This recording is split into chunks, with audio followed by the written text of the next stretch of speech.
The 11:50 to 12:05 time slot is reserved for the student athletes of Texas Tech University, the Red Raiders. They're the number 3 seed in the West region. They are out of the Big 12 Conference. They will play number 14 Northern Kentucky in Friday's first game at 12:30. The head coach is Chris Beard. He'll be with us a little later. The men's basketball contact is Wes Bloomquist. We are ready for questions for the student athletes representing Texas Tech: Brandon Francis, Tariq Owens, Matt Mooney, and Lorenz Odiase.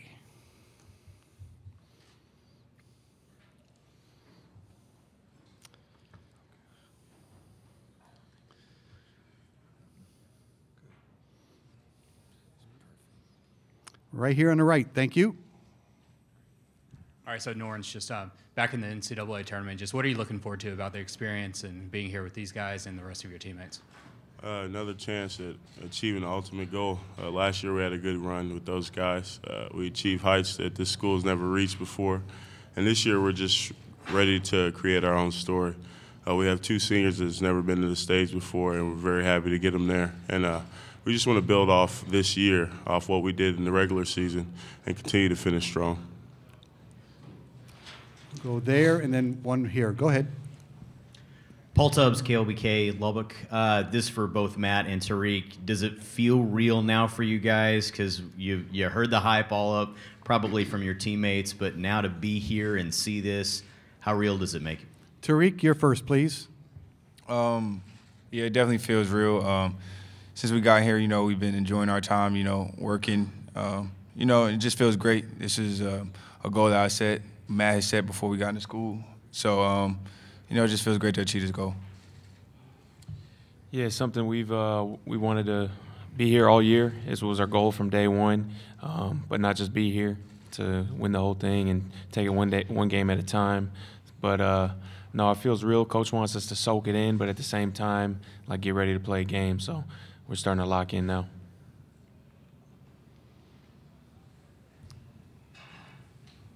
Hi, guys. John Hoover, Sporting News. Can you describe maybe the way, some of the methodology that Coach has used to get Texas Tech away from, kind of a dry period and get them have sustainable success? Question for Matt and also for Tariq.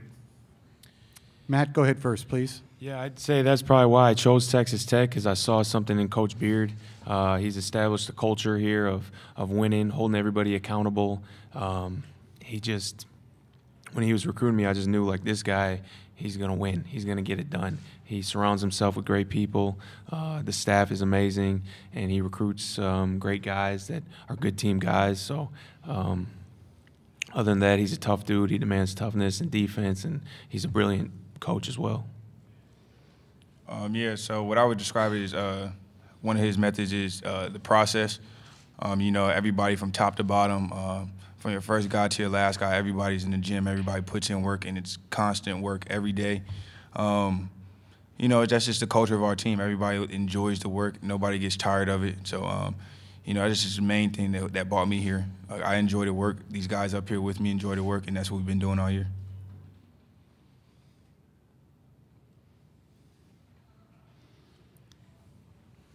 Right there, go. Brandon, you're back again. Just talk about the experience of this year, maybe opposed to last year, and just a little bit of just the ride here coming into this week's tournament. You feel pretty good to be back, especially with the new guys, Mac and Tariq, and especially Norrance. We're just trying to stay composed, take one game at a time. We know what's expected of us, and we're just trying to go out there and play together. Right in the middle, Karen, thank you. This is for Matt. The North, they shoot a lot of threes, so how important is being disciplined going to go to y'all defense trying to stop them from shooting so many threes? Yeah, we know that a lot of times in this tournament upsets happen from threes, and in this tournament anything can happen. Teams get hot. They're a really good team and a really good shooting team, so we're going to have to defend the three-point line. That's part of our game plan for sure, is to defend the three-point line.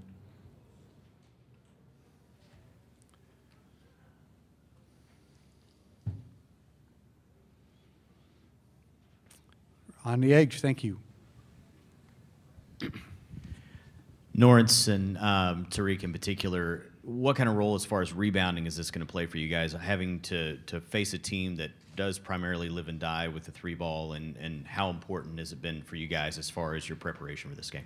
Norrance first, please. Huge. Postseason play, even regular season play, it usually comes down to key in rebounding. Rebounding is a factor in every game.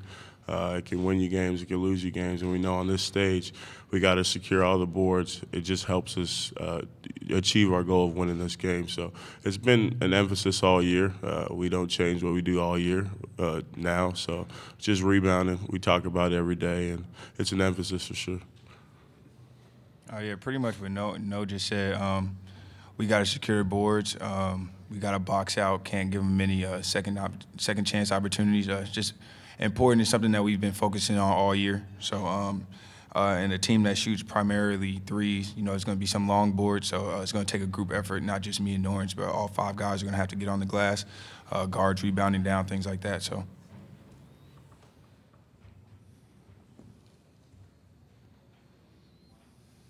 Chuck Carlton, Dallas Morning News.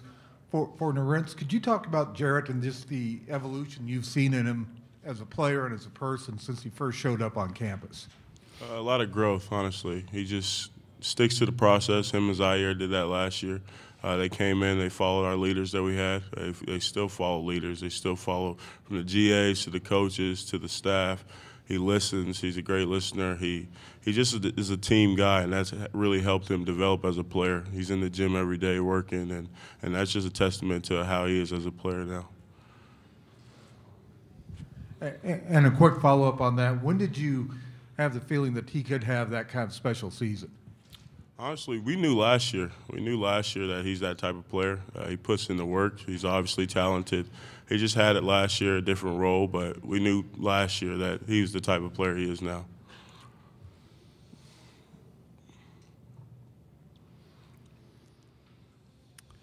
Anything else for the student athletes of Texas Tech? Yes, on the left. Choice Woodman, Double T 97.3. This is for Norrance and Brandon. How does last year's experience in the tournament help prepare you for what you're facing this year? Brandon first, please. It helped us big time so we can guide some of the new guys, especially the freshmen, and, Matt and Tyreek being new to it. But I feel like they're going to be just fine with experience. They played a lot of college games, and I think we'll be fine, especially if we stick together as a group. I think they're going to help us big time. It helps a lot. One thing we got to tell them is don't let the bright lights get you from who you are. What you did day one in November, the first game, do it again because it's got us to this point. Don't change because the scenery changed, the times changed, the excitement, all these things. Don't change the process that you've done to get to this point. And that's what we really got to harp on. Last year we didn't change. We had a great run. This year we want to take it even farther, but game by game, day by day, we just got to stay with the process and stay level-headed throughout. So. For Norrance and Brandon, talk about Davide's development from last year to this year. Brandon first again, please. Big time. He played with a lot of confidence. He's a great defender now. He's tough. He plays tough. He's one of our leaders. Even though he's a sophomore, he's playing amazing for us right now, and he pays the price every single day. And we're just excited that he took the next level. Yeah, roles change. He was able to step into this role with confidence, knowing that he wasn't just going to get out of the game. He has some string to play confident, to play strong for this team. And he's took it and run with it. He's being himself. He's having fun. And we're great for that.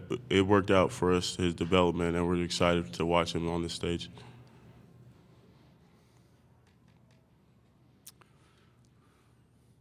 Anything else for the Red Raiders?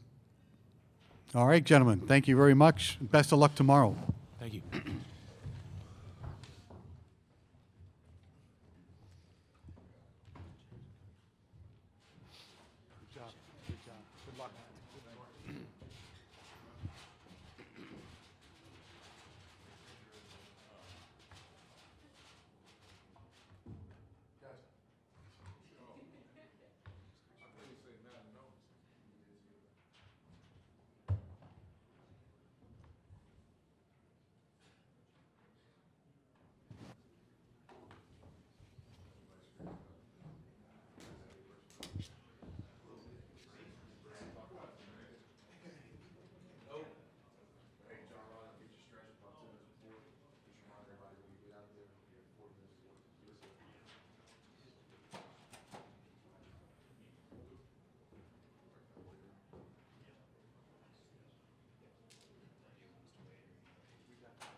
12:05 slot is reserved for the head coach of Texas Tech, Chris Beard. We're going to ask him to make an opening statement on his team about being here in Tulsa. Then we'll go to questions. Remember, name and affiliation for the first question. Chris, please. Just like every other coach in this tournament, we're just excited to be here. We never take this for granted. You know, it's so hard to win games at our level and make the NCAA tournament, so it's something we just cherish. And our team this year was led by 4 seniors. Just proud of those guys. I've had a lot of respect for Northern Kentucky. I feel like I'm a fan at this point. I've watched so many games. I just love the way they play. I don't know their coach personally, but just had an exchange in the hallway here, and just so happy for them too. Championship team, having coached at the mid-major level, I understand how hard it is to win your conference tournament after you've had a championship great season. We were able to do that at Little Rock, and so this is a tough team that I think is really, really good. And we expect them to play great tomorrow, and we know we'll have to play our best game of the year to advance in this tournament. Hi, Chris. John Hoover, Sporting News. I wonder if you could describe maybe the process of, that's a word that one of the guys actually used, is process, of not just building a program, but sustaining it, and some of the lessons you got along the way as an assistant coach, whether it was Tom Penders or Bob Knight or whoever, and how you've applied that to your time here at Texas Tech. I think among many goals that we had when we got the Tech job, it's our 3rd year, you know, is we're trying to build a program, not just to have a good team. And there's a big difference. And so last year we had a great run in this tournament. We didn't want that to define who we are in our program. That's why I'm just so proud to be back up here on this stage this year. Again, you just don't ever take this for granted, but when you start talking about programs versus team, you're talking about consistency. Each team and coach has a different way to go about it. Our plan is our process. We've got a day-to-day process that we believe in, from strength conditioning to individual work to practice to embracing academics to an unselfish culture. Many things go into our day-to-day process, but it makes me happy that those guys use the same word. You know, so we just we don't really have a week plan or month plan. I've always been a guy that kind of had a day-to-day plan, and our plan is to execute our process. And this team this year, this season, has done that about as well as any team I've ever coached. Cliff Brunn, Associated Press. Coach, you talked about building a program. How much more of a challenge is it to do that when you're in a place like Lubbock that's a little bit off the beaten path, maybe don't have quite the tradition of a Kansas or somebody like that? What does that add to the challenge of what you're trying to do? Yeah. Well, in terms of Lubbock, our city, it's a huge advantage. And those of you that have been to Tech, you understand that. We have some of the best fans in college basketball. We sell out games in the 15,000-seat arena. We have a great college town, so that's an advantage. But I do respect the question in terms of tradition. We had great basketball tradition at Texas Tech. In my lifetime, Coach Myers is a coach and athletic director. Certainly James Dickey had championship teams, Bob Knight, most recently Tubby Smith, and then we're trying to take it to the next level.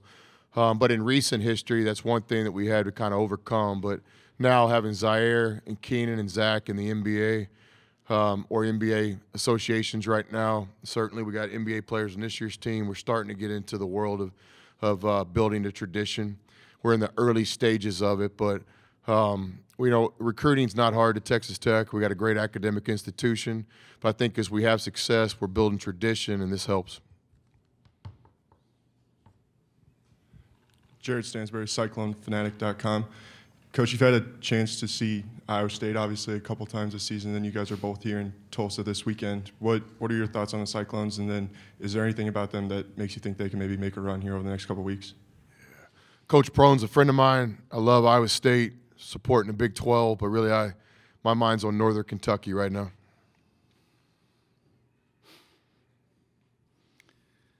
Right in the center in the back, Karen, thank you.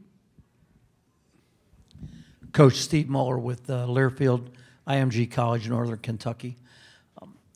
I've followed your history, and from Marietta to McCullough High School in the Woodlands to where you're at today, what has been one or two of the driving forces that have gotten you to where you're at today? Because you've won every place you've been right now. fill us in a little bit if you would. That's impressive. Haven't heard Marietta in a while. You ever been to the Varsity? Yeah, it's great. It's the best hot dog in America. Chili and cheese, no onions. People ask that all the time, and I used to kind of shy away from it, but now I kind of embrace it. I mean, the reason we win is we got good players. It's a player's game, you know, whether it be Jamal Brown at Fort Scott or Ermal Kuko at Seminole, whether it be the vet with the South Carolina Warriors or Jacoby Jackson with McMurray or DeMario Mayfield with Angelo State or Josh Hagans with Little Rock or Keenan Evans at Texas Tech. You know, we've had good players. So we try to get guys that want to be coached. We try to get guys that want to play for the team and the program and not themselves. And this year's team's a great example of that. You know, we got guys that are playing for Texas Tech, not what's on the back of their jersey, their name. And so, you know, I appreciate that question. It's always a compliment, but it's really a simple answer. You know, we've had good players everywhere we've coached. We take care of them. We coach them hard. We love them. We help them graduate. And that's really the key to our success is our players. Yeah, Coach Jerk Culver, one of the best players in college basketball, but there's going to be a lot of people seeing him for the first time. What can folks expect to see when they see him? Yeah, the secret's out. For the longest time, we were kind of under the radar, but simply stated, I think Jarrett's one of the best players in college basketball. You know, how do you go from being a non-top 100 recruit and then 2 years later you're a lottery pick, in my opinion? I did tell him the other day, though, even if the lottery works out, if he wants to come back to Tech, we'll have a spot for him. If we run out of scholarships when he goes through that NBA process, we could still get him to, you know, walk on. He looked at me like I was crazy. Then he smiled. Now, Culver, the whole world sees his talent. Tomorrow night, you'll see his length and his athleticism and his ability to play on both ends. But what the world doesn't know is the work ethic, the character, great teammate. But above all, when I think of Culver, I think of love of the game. You know, I was never a great player myself, but no one loves this game more than me. Nobody. I just grew up loving it, play it, just love basketball. Culver loves it as much as I do, and I've only said that about a few players in my career. Jarrett's a guy, you know, we just had a local practice at a high school before we came over here, and Culver trying to get him to the bus. Let's go, we got to go. He wants to get up 5 more shots. He wants to play the manager one-on-one. He wants to watch 2 more clips on the laptop from his last game. He just loves basketball. He's a student of the game. That's why he's going to be a great pro. You know, I think he's going to be an NBA All-Star one day. People ask why, because when you love something this much, when talent intersects with love of the game, special things happen, and that's what's happened, you know, in Lubbock. Last year, Zaire Smith, same neighborhood, Keenan Evans, but Culver's a guy that loves basketball, loves it.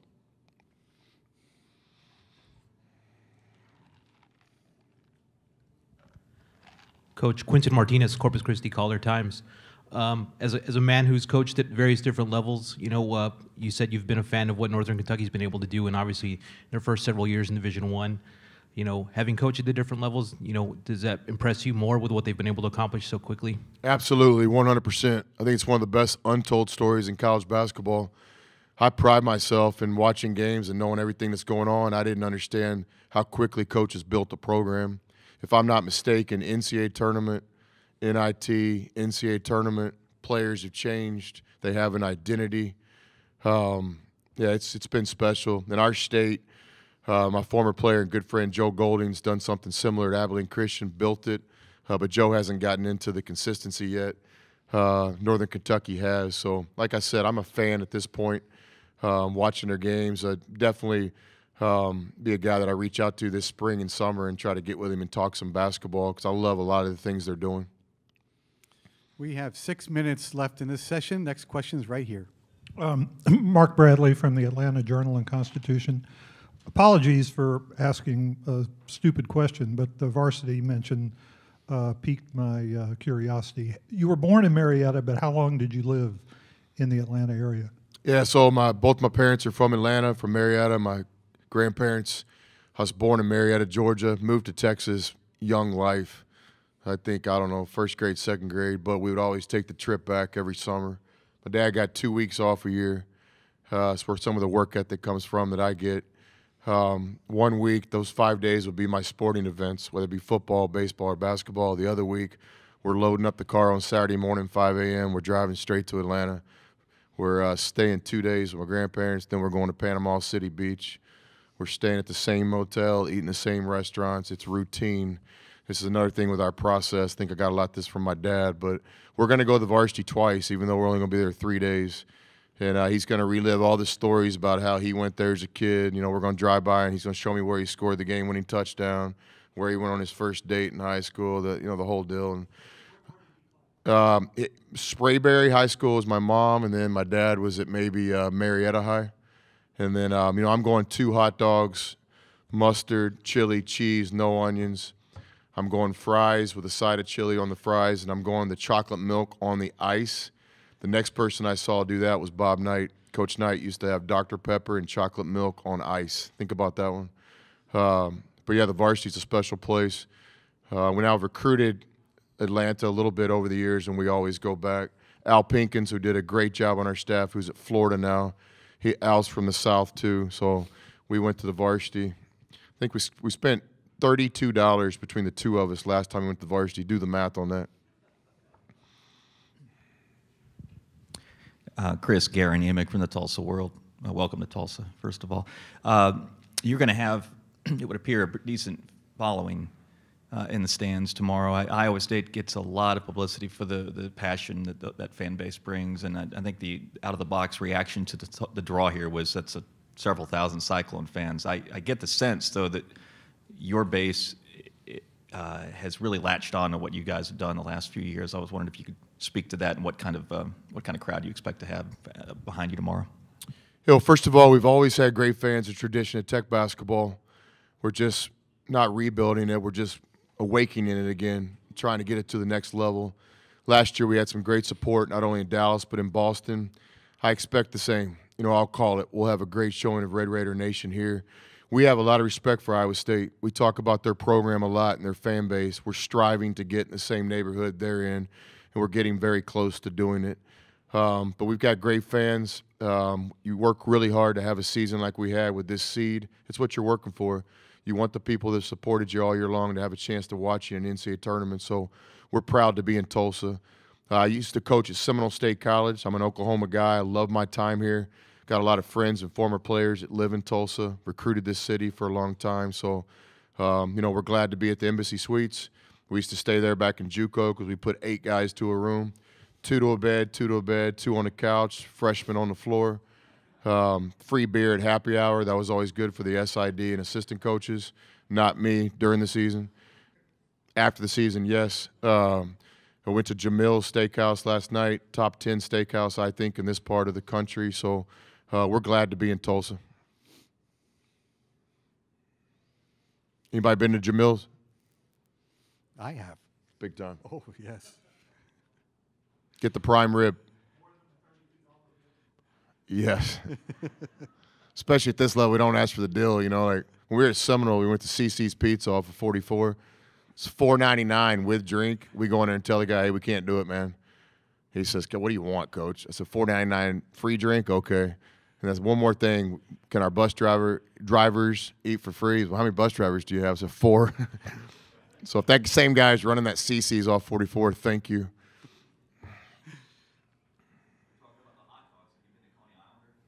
Where's that? Well, everywhere. Coney Islander. Is that a chain? It's a Tulsa chain. Yeah, I'm not big on chains. Isn't there a place here that's a root beer place? Weber's. That's the spot. Yeah. That's good. Any basketball questions? Yeah. Go ahead. Choice Woodman, Double T 97.3. Coach, with you playing on Friday this year, how much are you actually paying attention to what's going on around in the tournament, if at all, or is it just completely focused on Northern Kentucky? Yeah, 100% Northern Kentucky. When we have team meals, we'll have the games going on just for the environment of the tournament. Again, it's like, a dream of the life. You never take it for granted getting here. I love the Friday draw because you can experience Thursday too, I'd like every year to play the Friday last game so you get to enjoy the whole deal. It's a special time of the year, but really haven't even looked at the bracket. Kind of know my friends during the tournament, know the Big 12 teams because we're exchanging texts, but I really couldn't tell you. We've always set this up as a 4-team tournament. There's 4 teams in ours. We got to win 2 games to try to advance. Easy to talk about, really difficult to do, but that's always been our mindset. The bracket comes out. We just enjoy it for 30 seconds. We get our guys in a room. We close the door. We say it's a 4-team tournament. Most important game in any tournament's the first game. And if you're fortunate enough to win that, which is really hard to do, then you got a chance to win one more to try to advance to the regional. Anything else for the head coach? All right, Chris, thank you very much. Thank you. Best of luck. Buffalo Bills student athletes are up next at 12:35.